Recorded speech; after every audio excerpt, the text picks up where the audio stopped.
Apparently, we all have a book inside of us somewhere, not sure where mine is right now, but if you have aspirations to become a published author, then you're going to love today's episode. I'm interviewing the lovely Julie Cordiner, who is a fiction and non-fiction published author. Not only is she on Amazon and Kindle, but she's also in bookstores and libraries, so she knows a thing or two. And in today's enlightening chat, we talk about the differences between writing fiction and non-fiction, so depending on what it is you want to write, how to get into a daily writing habit, the benefits of publishing independently versus traditional publishing, and loads more. Check out the interview. Hopefully, like me, it's going to spur you into action. Wouldn't you love to build a business you can run from anywhere in the world, whether that be your kitchen table or a beach in Fiji? Well, you're in the right place.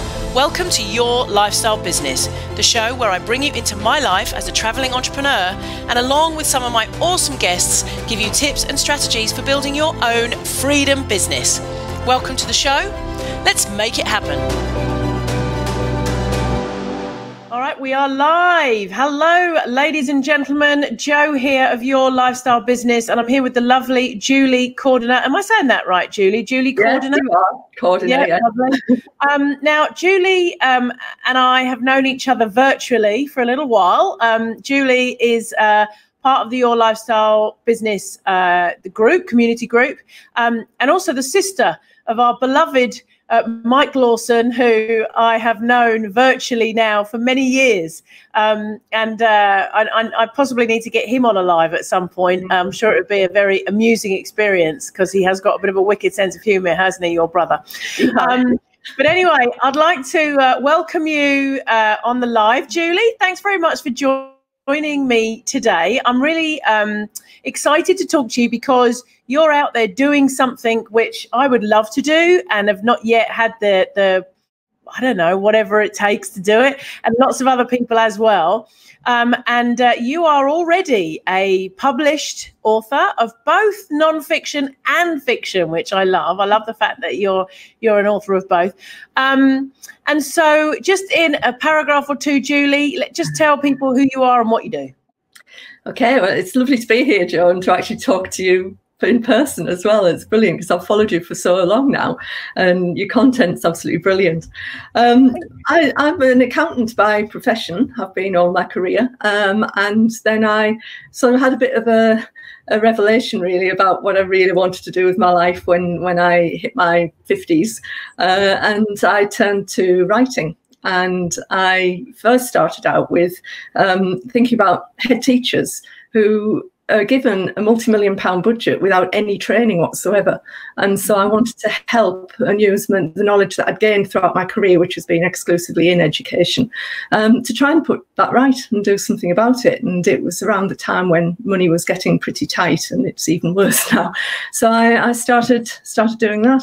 But I do so many things. I love music. I enjoy singing. The creative side of me never really came out properly until I started to write. I've always considered myself a left-brained accountant and very logical and practical, and so it's been quite a journey, really.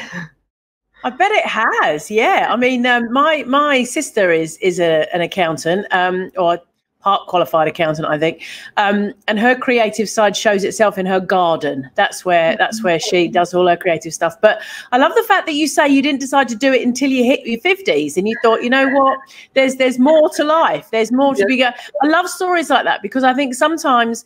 I'm in my late 40s now. I know lots of our community are sort of, in their late, over 45 plus. And I think sometimes we kind of get to a point where we think, can we start a bit of a new career now? Can we move in a new direction? And of course, the answer is absolutely yes. So what made you decide writing, though? What was it about writing that sort of caught your attention? Well, I've always been a voracious reader all my life. I was the child under the bedclothes with a torch when I was supposed to be asleep reading.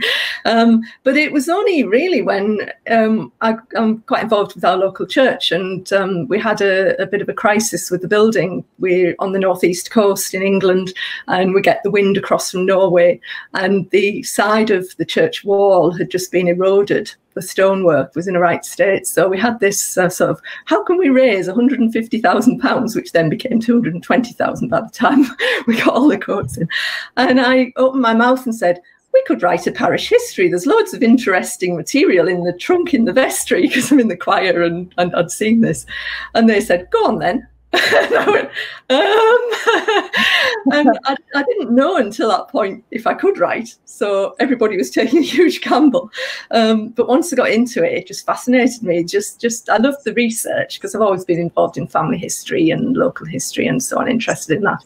And when I got into it, it just all sort of came together, and it was fascinating. And it was the moment when, this was in 2012, we published it, and it wasn't, my audience wouldn't have been Kindle owners at that stage. It was very new. So we did the traditional thing of just getting a printer and printing. So 9 boxes of books arrived. Wow. It felt incredible. It was really powerful. And that was the parish book. That was the book you wrote for the church. That was the first one. So that was the first book you wrote.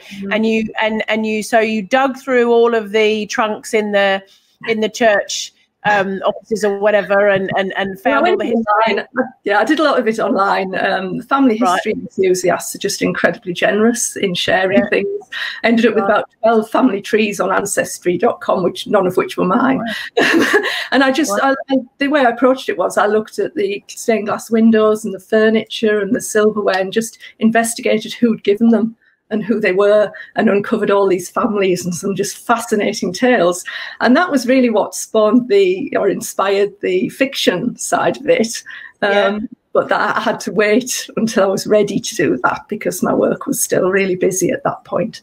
I took early retirement in 2015 and set up as a freelance. And so that sort of, I couldn't really get to that. I had a rough draft of a manuscript from about 2014, but I just had to set it aside, and I was so busy setting up School Financial Success and doing the writing for school leaders. All right. So back to that first parish book, though. So you got it printed at regular printers, the cover and everything as well, the whole shebang. You got the whole lot printed and sort of created as a physical book and delivered to your house, correct? Yes, we did. It was a leap of faith by the vicar. And how did we sell it? We sold them really quickly. We got 500. We just did a print run of 500.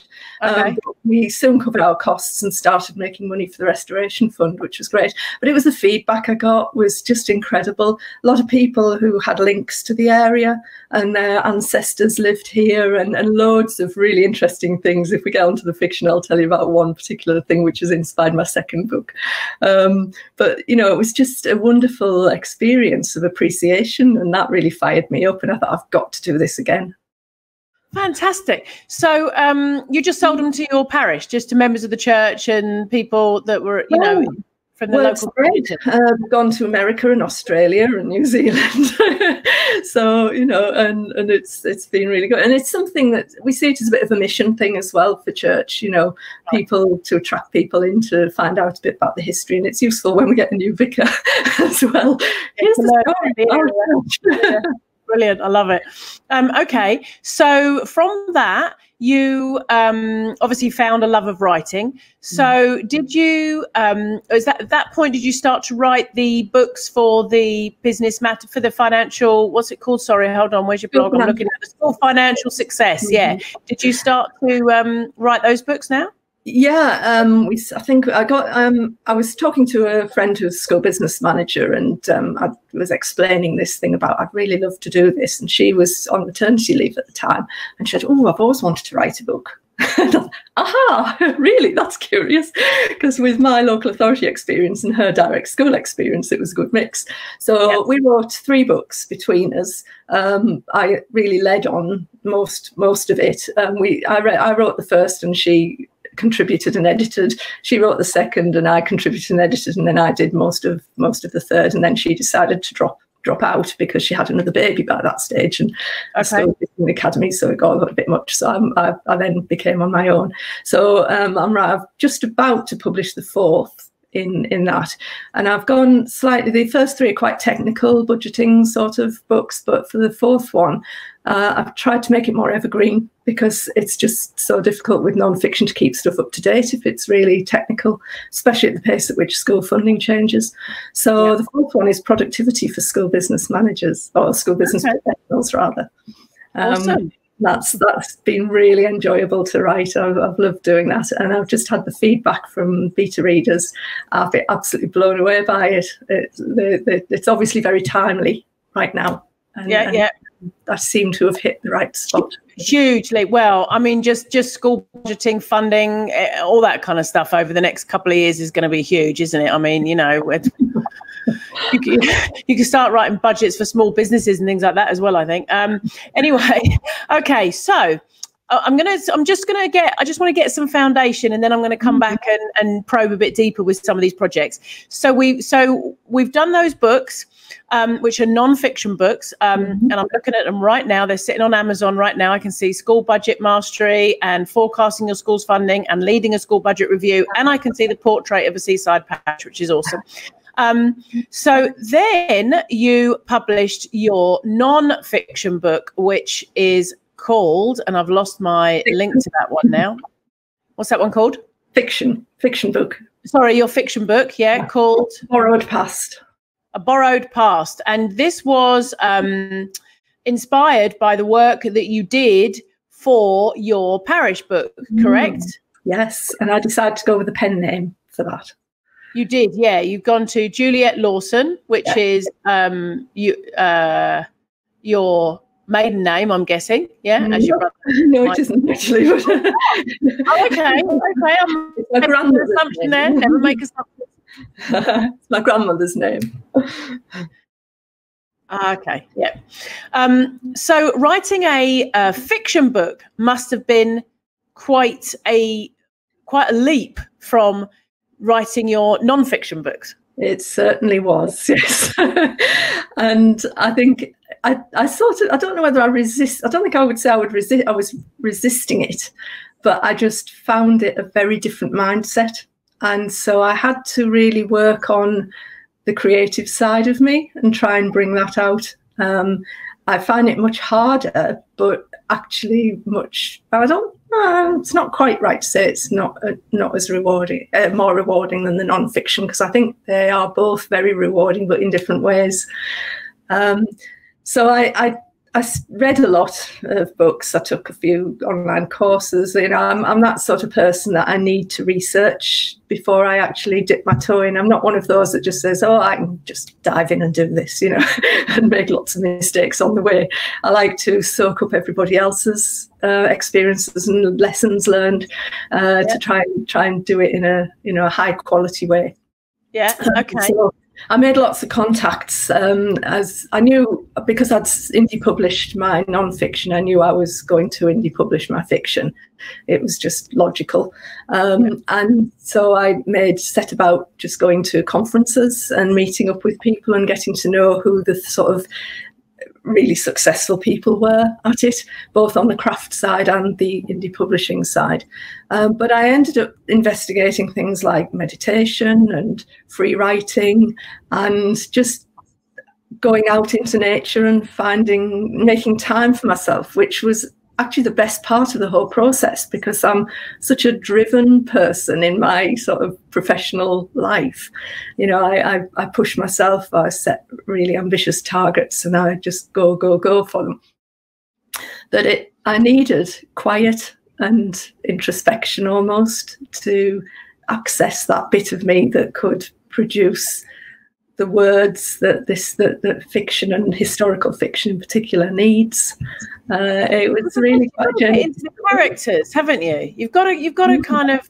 Do you start with an outline when you write your book? Yes. Do you start with like the whole thing all mapped out, and you kind of know exactly what's going to be happening through the book, so you've already got the story in your mind? It's a high level, yes. There are two camps. There's plotters and pantsers, so the people who write by the seat of their pants and make it up as they go along. And I could never do that. I'm too logical and organised to even contemplate that. But I'm more towards the plotting end of it. But it wouldn't be right to outline it and just rigidly stick to that, because it is a bit of a journey of discovery as you're doing it, you know. So I had my first draft when I really didn't know what I was doing particularly, and I did end up rewriting it. I came back to it after 2 or 3 years and just rewrote it. But by then I had so much more knowledge about what a character arc was. You know, there's different stages of the hero's journey. There's all these different models, you know, that I'd researched and so on. So I understood a lot more, and I was able to map out the main points of the story that you need to achieve a satisfying read for the reader. And then within that, you have to let yourself have some flexibility, because your characters, you know, might decide to go off in another direction. And I realized that I was telling too much, or I was starting too early with a story, which is a common mistake that new fiction writers make. You have to get into the action a bit more quickly. So I actually had to chop 7 chapters out from the beginning when I rewrote it, which was kill your darlings. That's what they say, isn't it? Isn't that what they also say? You have to kill your darlings. Yeah, I know. Gosh.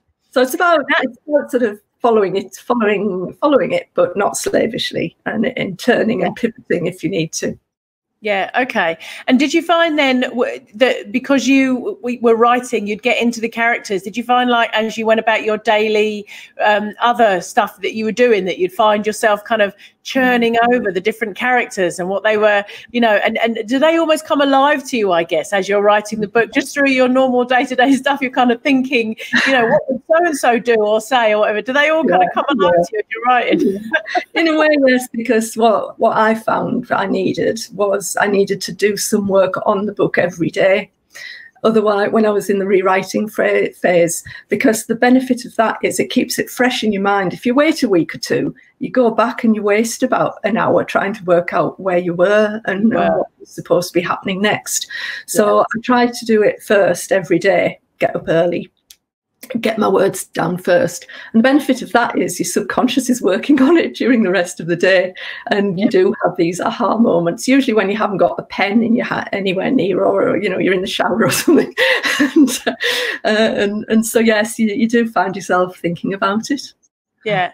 And did you like say to yourself, okay, every single day I'm going to write 1,000 words or 2,000 words, or no, I'm going to write a chapter each morning? I mean, did you go to bed at night thinking, right, tomorrow morning I'm going to wake up and I'm going to write this chapter, or I'm going to write X number of words? How did you sort of structure it on a daily basis to give yourself the discipline to sit down and do that writing? Yeah, I mean, I do my outlining just with Post-it notes. So I plot out, you know, put all my ideas on Post-its and then start arranging them into some sort of order and working out my main, you know, your plot points and midpoint and whatever, and your climax and whatever.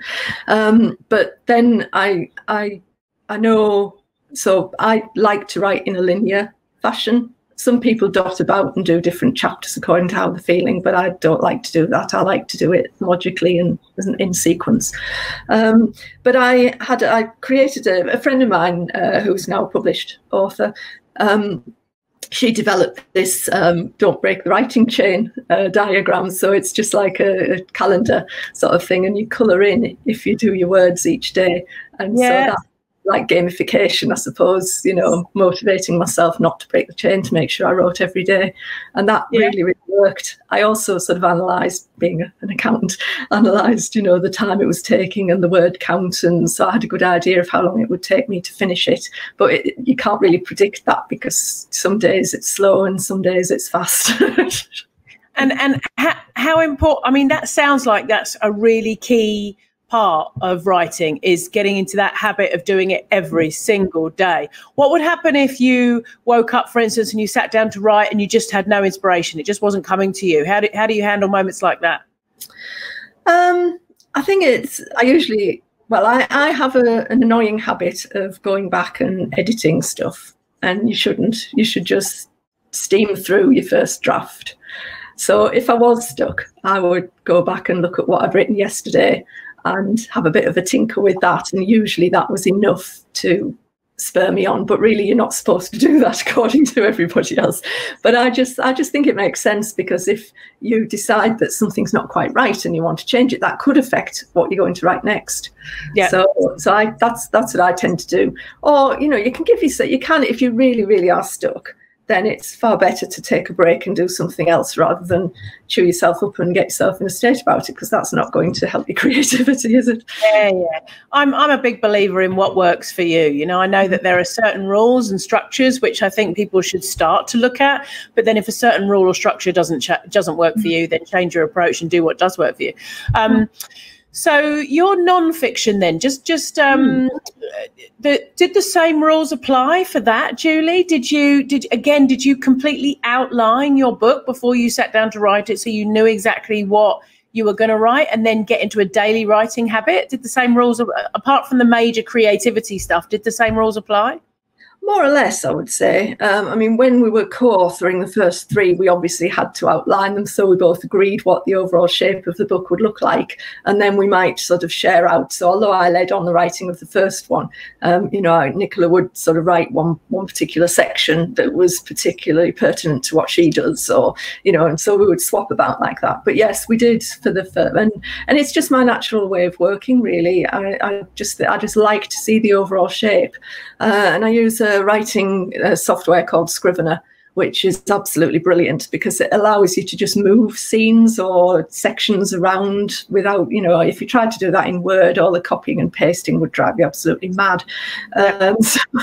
So it's really easy in Scrivener to rearrange things, which they did. I mean, with this Productivity for School Business Professionals, I've moved stuff around, because I decided partway through it that actually I could group sections, and I've created this pyramid. So you set the foundations of self-care in your mindset, and then you try and organise the way you work. And then I've got a maximise section, which are sort of hacks and tips that really get you motoring, and then taking action at the top. So I had to rearrange that. So it doesn't, again, just letting yourself have some flexibility in how you approach it. And sorry to get into the real technical. This is something that I personally am trying to get off my backside and start. I've got an idea for what I want my first book to be, and it's literally just starting, but I haven't actually done a full outline yet for it. I've kind of got an idea of what I want it to do, but I haven't got that.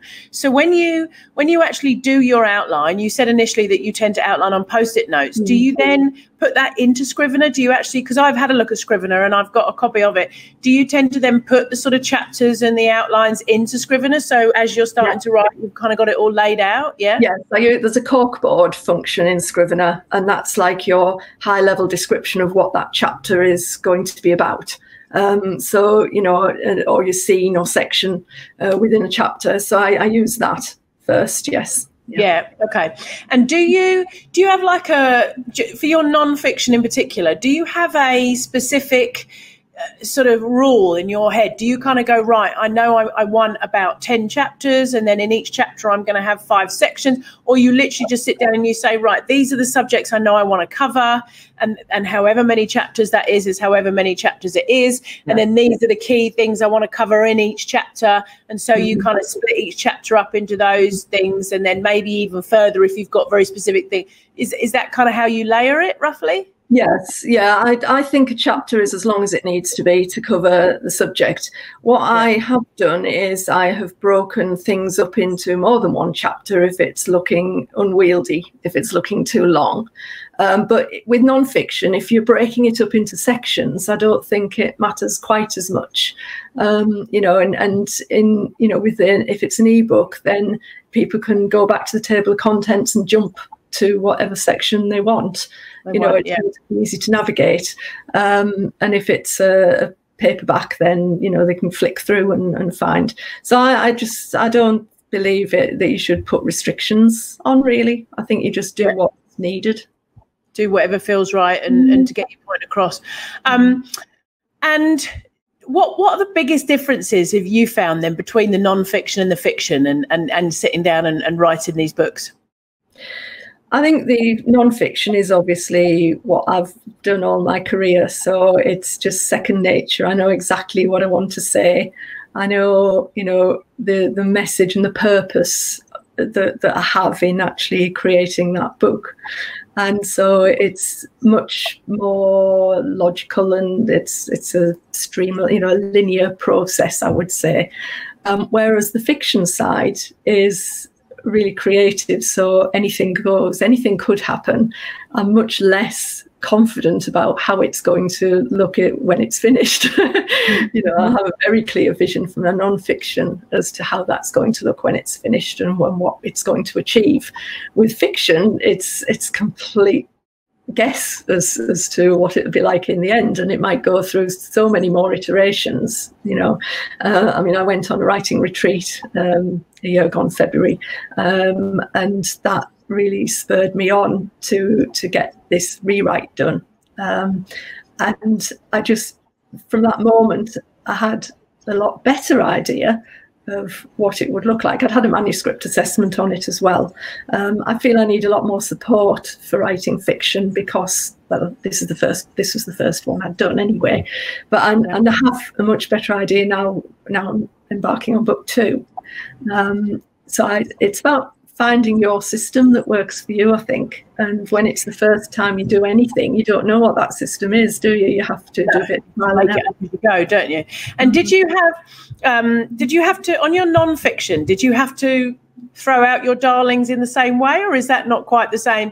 You don't really, you kind of know roughly what you're doing and what you're talking about. You're already the expert. That's why you're writing the book. So essentially, it's kind of, but with the non-fiction, I know you've already said that you had to literally sort of throw away your draft and completely rewrite. So is that the same or different? No, the non-fiction is much easier in that respect. It's a lot clearer when you're setting out as to what you want to achieve, and it's more about sort of thinking of things you've missed and putting them in rather than taking anything out.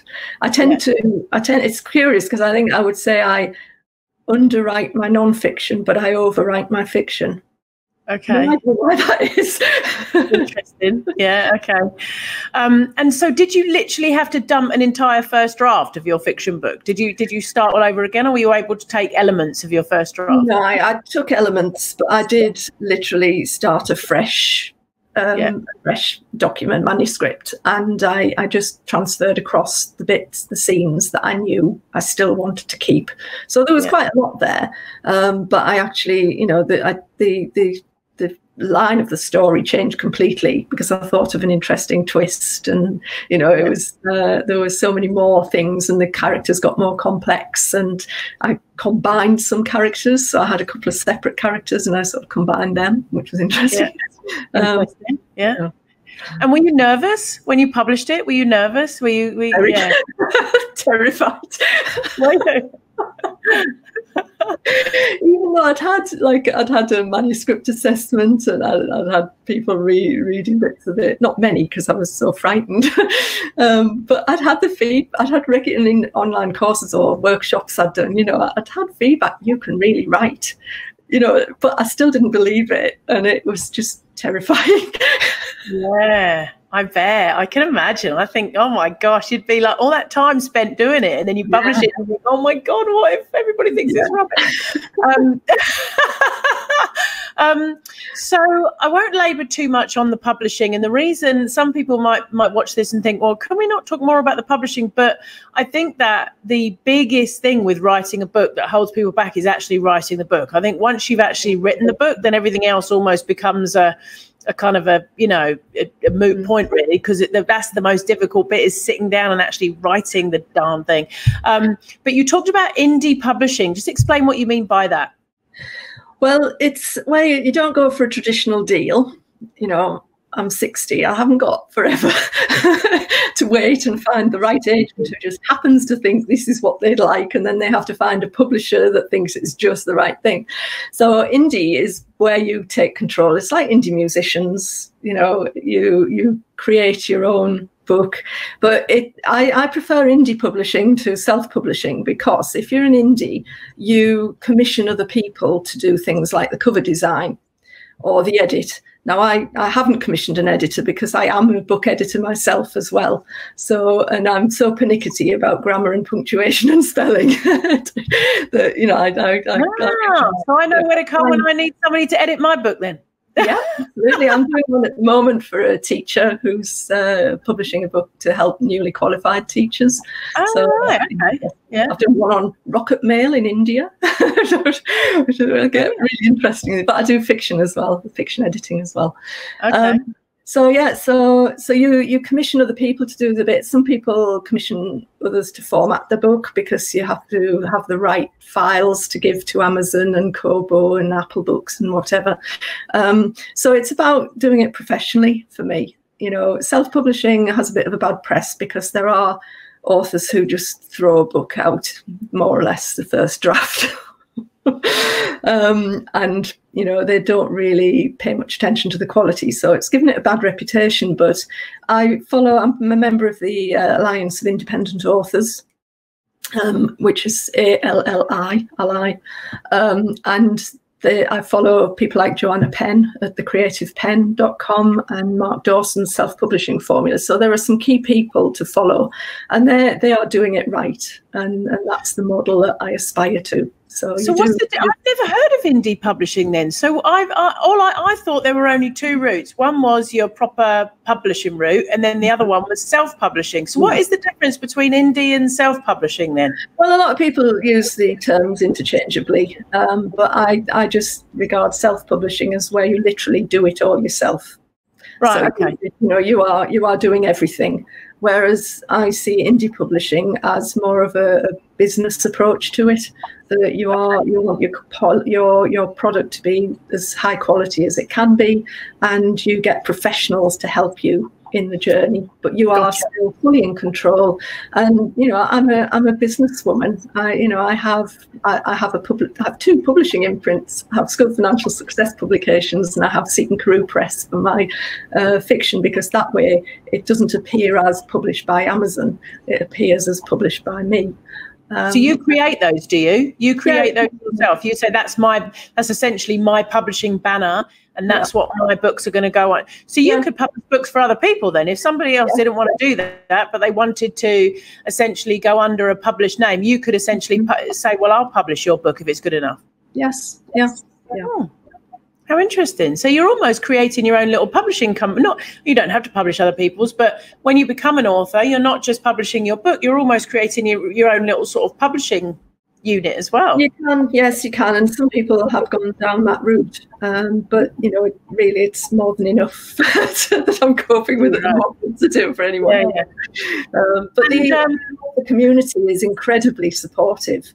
You know, there's so much free information and blogs and podcasts and online courses. And part of that is the reason why it's taken me so long, actually, to write the fiction, because I would say the big mistake I made is in trying to learn everything first, and then it changes, you know, because all the platforms change, you know, Facebook ads change and whatever, and you quickly get out of date. And really the best thing to do is finish the damn book, as they say. You know, the damn book. Find out what the step is and the next step. Yeah. And when you came to publishing, I know you said that you published on Amazon. You also published on something called Ingram Spark. Yes. What's that then? Well, Ingram Spark is the way you get your book into bookstores and libraries. So they would not buy from Amazon, because they have a certain view of Amazon as damaging to the publishing industry, which it absolutely isn't, because there's plenty of trad publishers on Amazon as well. But so the Ingram Spark is the print option. And so it's just another way of getting a print book. But yeah, that's how libraries have ordered some of my books. Wow. And do you have to pay for that then? No, this is the beauty of it. It's all free. All that happens is that they take a small proportion of your royalties. So, you know, for a print book, you're probably going to get somewhere between 50 and 60% royalties. An ebook on Amazon, you get 70% if it's priced above $1.99 or above. And with a trad deal, you'd be lucky to get 10%. So that's the traditional publishing deal. Yeah. Mm-hmm. Yeah. Wow, no wonder more people have flocked to doing, you know, their own publishing, really. Especially as these days, from what I can gather, again, I don't have any first-hand experience in this, but from what I can gather, listening to other authors on podcasts, what they're saying now is even down the traditional publishing route, traditional publishers expect you to do so much of your own marketing. They will only really do a lot of marketing for you. I was listening to Mark Manson actually on a podcast, and he was saying that you know, he had to prove that he could get like 10,000 pre-sales or something before they would do X. I know. And he was like, you know, I've had to build a big audience to do 10,000, you know, to be able to guarantee 10,000 pre-sales of my book. And then they'll push it out to airports and this, that, and everything else. But he's done that. He's built that audience, you know, and so you think, well, why push it through a publisher then only to get 10%? You might, if you've built your audience and you're doing your own marketing anyway, you might as well publish it yourself and take the bulk of the But, and you know, and if you're with a traditional publisher, you get a royalty statement and some money maybe twice a year, whereas going indie, you get it monthly. There's a couple of months delay, but then you're getting it monthly. But also, you know, I just think it's about the gatekeepers, you know, and if you're chosen, that's fine. I have a lot of friends who are traditionally published and it's all they've ever wanted, and that's absolutely fine. There's room for both. But one friend, she had to organise her own book launch, and she lives up in the northeast where I am, and the publishing world's very London-centric. And they said they couldn't find a London bookshop that would host the launch, so she couldn't have one. So she organised her own up here. Wow. Went to Preston Park Museum and had a lovely launch, and there were loads of people there. And I said to her, you only have one debut.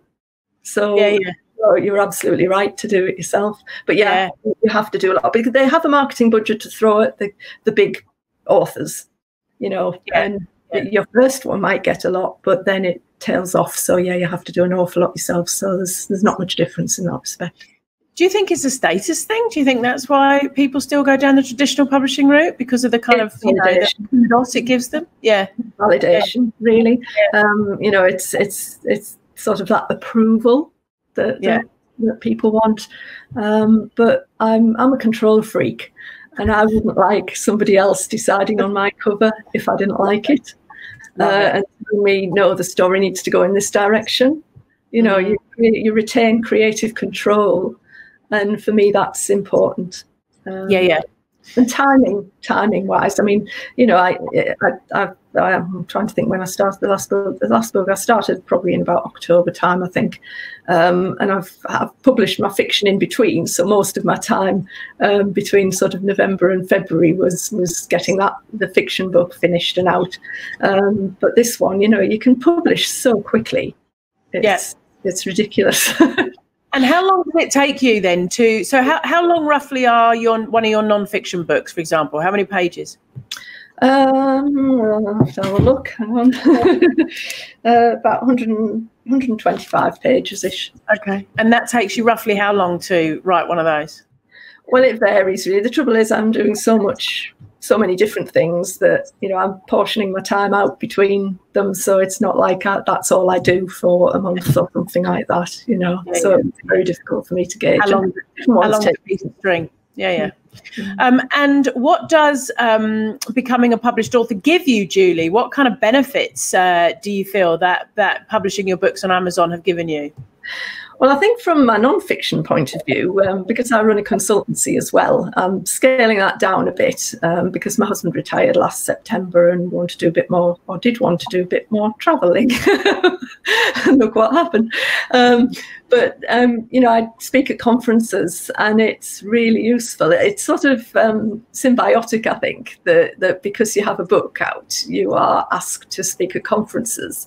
But when you speak at conferences, the fact that you have a book gives you authority to speak. You know, and it's sort of, I get spiking book sales when I speak at a conference. It's that like trust thing, isn't it? You know, if they see you and they hear you speaking, then, you know, they're more likely to think, she knows what she's talking about. Let's have a look at this. And it's just very, very satisfying. For me, it's not so much about the money, it's about giving something back from having had a fantastic career that I've loved. And I see people now under much more pressure, even more pressure. I mean, I was under a lot of pressure in the latter stages of my career, but it's just crazy now, and particularly for schools. Yeah. And I just want to help them to thrive and enjoy their career the same way as I have, because education means everything to me. Yeah. And that satisfaction, what I like, I think that's what's driving me to want to write my book. It's that desire to just be able to share my experiences in the hope that somebody else would be able to pick it up, read it, and then take their own action from that. Yes. Not necessarily having to make the mistakes or, trip over in some of the places I did, be able to just take, some of those things and say, right, okay, I understand that. Now I can go and take action and do that. Or, oh, that's inspired me to go and do that. Or so I totally get that. And I think that's sort of the main driver, that satisfaction of knowing that you have the knowledge and you've been able to go and share that and hopefully help somebody be able to solve a problem through that. Yeah, it's its own reward in a way, and the money is the icing on the cake, I guess, Yeah. And it's a lot of work and a lot of effort, but I just can't stop doing it. It's very addictive, so beware. Once you get into this. What's your plans moving forward? That's gonna be my next question. Is it going to be more non-fiction, more fiction? Do you love them both and you fully intend to pursue them both with gusto, or are you focusing on one or the other? I love them both, and I like to mix. And for me, the non-fiction is a bit of a palate cleanser almost, where, after I've done fiction, it's nice to get back to that refreshing, logical, I know what I'm doing here sort of job. But I am going to do some online courses. I've got one sort of half prepared. So as I say, I've been dotting about, I have a short attention span. So I'm starting to put those together, because for me, I love everything I do. This is the trouble. I don't want to give anything up. And I keep sort of stretching it a bit. But yes, I'm going to do some online courses. So instead of doing the consultancy, which would take me around the country, and I would be doing quite technical work quite often, I'm scaling that down because I love the writing so much, and I can do that from anywhere. Are you taking from anywhere? Exactly. You can write from anywhere in the world. Are you taking the technical stuff that you would do in your consultancy, and are you trying to put some of that into an online course so that you're able to? Is that what you're doing with your online courses? Sort of. The thing is that a lot of my consultancy work is with local authorities as well as schools, and there are only 150 local authorities in England, so it's not particularly productive to do something for that few customers. So whereas there's 24,500 schools in the country. So it will be more on the school side of it. But yes, a lot of the things, because I help schools and academies in financial difficulty. And there's several strands of work that have come out of consultancy assignments that I think could be developed better in an online course than in a book, where they're very practical and you need to demonstrate certain things. So the first one's actually going to be developing an income generation strategy, because school funding is rubbish in England at the moment. It's been in a right state for years and schools are really struggling. So looking at how to be strategic about it. But there's any number of subjects in school funding and finance that lend themselves to courses. So there's a lot of scope, I think, there. And it's more interactive. It's just quite daunting. I don't particularly like seeing myself on screen, but I'm looking forward to doing it just as something different. Well, two quick things. First of all, I would never in a million years have thought you were 60. So you look absolutely and secondly, you look fab on video. We all hate each other on camera and you look great. So, it's all good. You're dealing with a fear that probably 99% of us suffer with. Oh my God, I can't stand myself on camera. But I think this is really important what you just said there, especially in the current climate. I really feel that so many people who perhaps over the last few months have hit desperation point because they're like, how on earth, what am I going to do with my business? You know, my business is a face-to-face business. It's a consultancy business. It's a, you know, business to business or whatever. And I would urge anybody who catches this or watches this video at any point, if you are in that business, is there any way that you can take an element of that business online? So like Julie is saying, you know, part of what she's doing with schools can now be done in an online course, which all of a sudden means it can be done from your front lounge. You can record the video, you can put it online, all of that. You can reach even more people than you could reach one-on-one. And it is something you can do from wherever you happen to be. So I think that's really important in the current climate, that businesses think about how they can take an element of what they're doing and be able to put it online like that, either through a course or through books or even through, you know, some kind of consultancy, you know, online. I think big shift in the mindset over the last few months with what's going on in the world. So Julie, it's just been phenomenal to talk to you. I just want to say that people can go and find you all over the place. So if you are a school and you're thinking about your school budgets and stuff, then you can go to schoolfinancialsuccess.com. That's where Julie's school information is. You can find Julie at julietlawson.com as well. That's her personal blog. And I'll put all these links with this video wherever you happen to be watching this, whether on Facebook or on YouTube or on the blog or listening to the podcast. You'll have all the links in the post there. The fiction book is A Borrowed Past, if you want to go and check that out on Amazon. And also, if you just go to Amazon and look up Julie Cordiner, you'll find all of her school financial success books there as well. Plus, you are on Facebook, so I'll put the links as well to your Facebook page. And I was actually looking at your Facebook page earlier today, and I went off on a bit of a rabbit hole, and cause it's something I've never done before, and started looking at all the other authors online and what are they posting on their Facebook page? Because I was looking at yours, and I was thinking, okay, what do authors post on their Facebook pages? What do they talk about, you know, other than their books? And so I've got some tips. I've got some things I'd love to share with you at some point, possibly not now because we're running out of time. But just to help you, I noticed that you've got a reading club. You started a reading club. Is that like a Facebook group as part of your Facebook page? No, it's my newsletter list. I just wanted to call it something a bit more attractive to readers than a mailing list. So I've got Juliet Lawson Reader Club. So that's where I send out a monthly newsletter.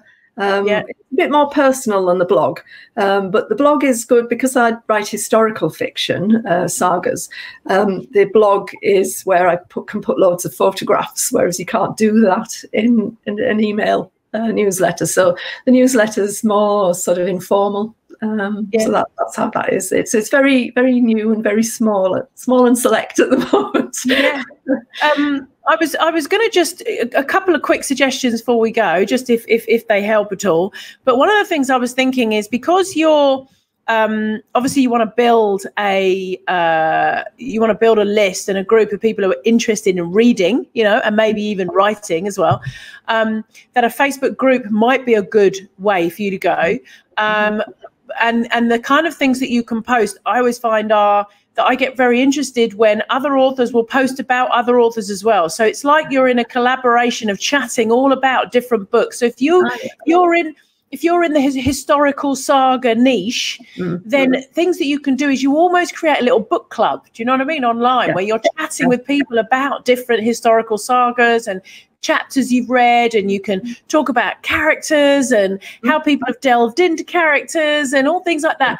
All the while building lots and lots of conversation with people, so that when you bring out book 2, they're ready for yours. You know, that's really helpful. It's something I've thought about, because I do intend to get into Facebook ads to drive people to my mailing list. And so I've got my Facebook page, but yes, I think a group is probably a good way of doing that. There are a member of some historical fiction groups, but having your own is beneficial, isn't it, in being able to drive people to your sign up and so on. So another tip then for Facebook ads, just another quick tip for Facebook ads. This is actually something I'm going to be doing on Instagram, because I totally saw somebody else doing it recently and thought, oh, that's a good idea. And something you might want to do on your Facebook page is a book giveaway, like a monthly book giveaway. And for me, because I'm going to be doing a non-fiction book all around, lifestyle businesses, then for me, it makes sense for me to give away things like Tim Ferriss's 4-Hour Work Week or Robert Kiyosaki's Rich Dad Poor Dad. But for you might every month give away 2 historical saga books, and in order to enter, they need to come and like your Facebook page, join your Facebook group, and sign up for your Readers Club. Now you're getting likes, group members, and mailing list people, and that's all they have to do to enter. And then each month you'll randomly pick somebody or 2 people in your send out, and it's going to cost you $20 or whatever a month in fees to buy the books and send them out via Amazon. But you're then targeting really specifically people who like historical sagas, which is exactly what you write. That's a really good idea, because that's the challenge, really. It's to get your readers, isn't it? And that focuses it down very much. So I like that. That's excellent. The only people that are going to enter are going to be people who want those specific books. And if those books are in your niche, then you know that they're readers of that very specific niche. I love that idea. That's great. Thank you. Yeah, I've not dared look at Instagram, because I've got, I'm running so many duplicates of newsletters and blogs and Facebook groups and so on. No, and then Twitter, I've got 3 accounts. 3 just stick with 1 or 2. Stick with Facebook. I think for now, I'm still trying to get my head around Instagram, but I'm not there yet. I'm still a Facebook girl. I still haven't really determined as well, Julie, the benefits of a group versus a page yet, or a page versus a group. I really haven't. Lots of people keep talking about the fact that Facebook are putting more emphasis on groups. So that's kind of why I think we need to be sort of heading towards a group, but I haven't tested it yet to really determine. And that's kind of what I'm hoping to do over the next few months. You need a page to advertise, don't you? Yes. Yes, you have to have a page to advertise. But anyway, we'll talk more about that in the Your Lifestyle Business community. If anybody watching is not a member of the Your Lifestyle Business community, make sure you come and join. And I will put all the links to Julie's books and pages and blogs and everything with this video. Julie, just to end with, do you have any tips? What would you say would be your biggest couple of tips, or just one big tip for any would-be authors, wanna-be writers? Just do it. It's something that generates a lot of angst, I think. But I think unless you try, you're never going to know if you can do it. And I really wish I'd started sooner. So I think just go for it. You can learn an awful lot, and it's just hugely rewarding when you actually crack it. So just do it. That's it. Well, you told me, make it happen. I need to take my own advice. Make it happen. All right. Thank you, Julie. Thank you so much for today. It's been great to get you on a live, and really good to talk to you face to face. That's been brilliant. Thank you so much. It's been a brilliant opportunity, and I'm just really, really happy that you asked. It's been brilliant. Thank you. All right, well, stay there, because I'm going to end the broadcast, but it doesn't end our little video. So thank you very much, everybody, for watching. I hope that has been useful to you. If you are wanting to write your own book, then do make sure you take on some of the fantastic gems that Julie shared with us today, and get your head down and make it happen. Just do it, as Julie said. And I will see you on our next live. Thank you very much. Take care. Thanks so much for listening to today's episode. To join in the conversation, please head over to yourlifestylebusiness.com, where you can find links to podcasts, show notes, and sign up to download my free ebook, How to Build a Business You Can Run from Anywhere in the World. Also, make sure you come and join our Facebook community. Just search for Your Lifestyle Business on Facebook, and you'll soon be sharing ideas with like-minded entrepreneurs all on the same journey. Lastly, if you have a moment, please subscribe and quickly rate this podcast on iTunes. It takes 1/10 of a second to hit the little stars, and your rating will ensure it gets out to more people and impacts as many as possible with the message, make it happen. Thank you so much. See you next time.